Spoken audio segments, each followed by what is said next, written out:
Subscribe कीजिए B news channel को और सबसे पहले ताजा खबर जानने के लिए इस बेल आइकन को भी दबाएं। नमस्कार, मैं हूं ब्रजेश कुमार सिंह और आप देख रहे हैं बी न्यूज। उत्तर प्रदेश की बनारस जनपद से खबर आ रही है। आपको बता दें कि प्रधानमंत्री नरेंद्र मोदी के संसदीय क्षेत्र वाराणसी के थाना सिंगार के अंतर्गत सदन तिरावा के पास एमबी टावर में काफ़ी दिनों से एक चिट फंड कंपनी द्वारा लोगों के पैसे गबन कर और ले भाग जाने के बाद भुक्तभोगियों को कई दर्जन महिलाओं व पुरुषों ने थाना सिंगार पर जाकर जमकर बवाल काटा, जिसके बाद महिला व पुलिस बल व अन्य पुलिसकर्मियों ने मोर्चा को संभालकर मामले को शांत कराने की कोशिश की। गिल्टी माइक्रो फाइनेंस कंपनी के नाम से एक कंपनी लगभग लाखों लेकर फरार हो गई, जिसके बाद पीड़ित लोगों ने थाने पर जमकर बवाल काटा। काफ़ी समझाने बुझाने के बाद मामला शांत कर कंपनी के खिलाफ मुकदमा दर्ज हुआ। मौके पर कंपनी के कुछ वर्कर को भी पुलिस ने गिरफ्तार कर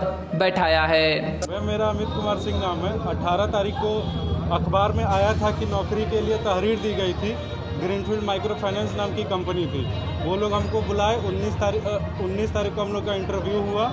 सारी चीज़ें 50-60 लड़के इंटरव्यू दिए। उसके बाद उसमें से 10 बच्चों को छांटा गया।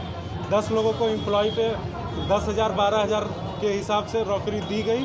उसके बाद हमको काम बताया गया कि आपको फाइनेंस करना है, जाना है वहाँ पे 300 रुपये रजिस्ट्रेशन फीस था और 3,500 रुपये अकाउंट में लोन पास होने से पहले बताना था कि ये सारी चीज़ें हैं।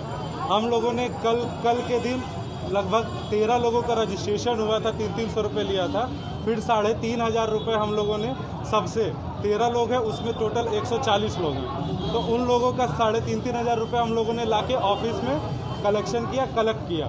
सबका आधार कार्ड, सबका बैंक का पासबुक हम लोगों ने लाके दिया। उसके बाद ये सारी चीज़ें हो गई। उसके बाद शाम को हम लोगों ने जो सर थे सारा कलेक्ट करके ऑफिस में सारा पैसा और डॉक्यूमेंट्स रखा था। यह था बनारस से धर्मेंद्र पांडे की रिपोर्ट। और भी खबर देखने के लिए इस बी न्यूज चैनल को सब्सक्राइब करिए। तो मिलते हैं फिर एक नई खबर और नई जानकारी के साथ। तब तक के लिए नमस्कार, जय हिंद।